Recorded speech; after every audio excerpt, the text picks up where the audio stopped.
After a long time, Pence aide who had worked on the coronavirus response as well as national security came out and was incredibly critical about the things Trump had said about not having to shake his disgusting followers' hands.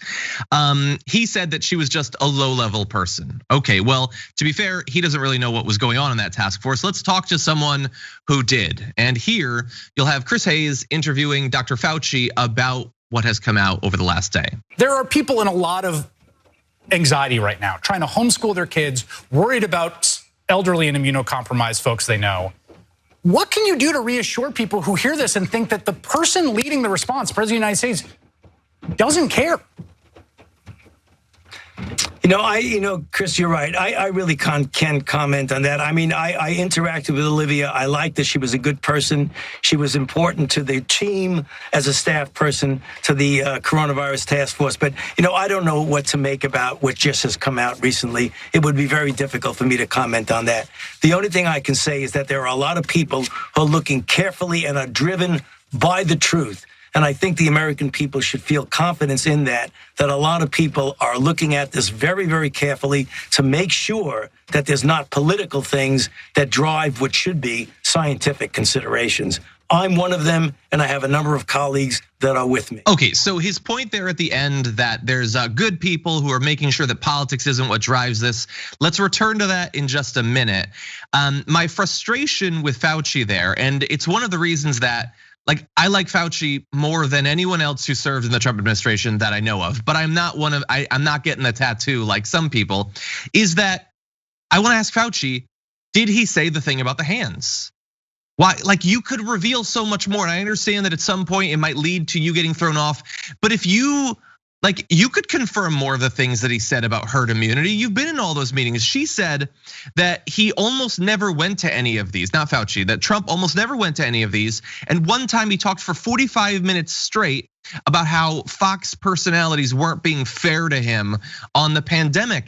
Fauci could reveal so much information about that, but he doesn't. He's doing his job. He's the best that we've got, but I'm just saying we should also acknowledge the limitations there.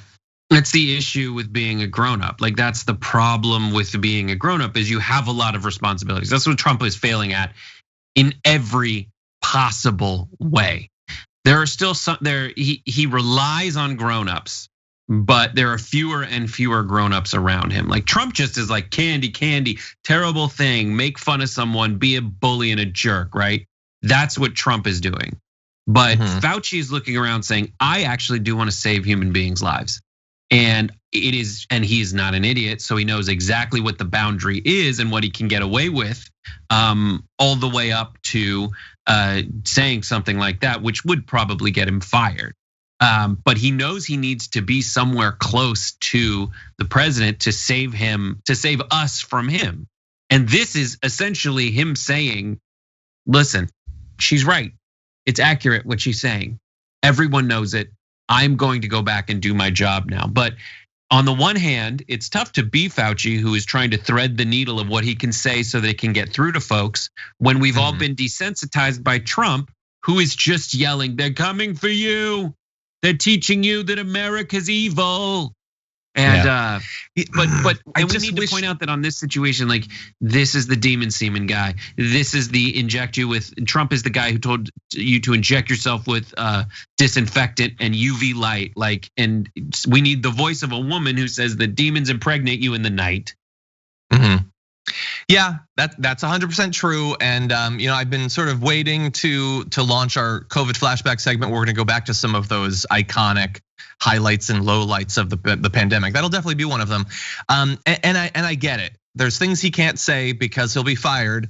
But I just have to now that I can look back over months and I wonder, I wish I could know objectively somehow if there was a perfect supercomputer that could tell me what effect has Fauci actually had.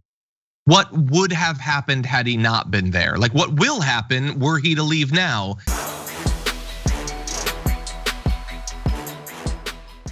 For more political news breakdowns, interviews, stories of activism, and me trying my hardest to care about the occasional big celebrity news story, subscribe to our YouTube channel at youtube.com/The Damage Report. And you can ring the bell wherever it is so you don't miss anything.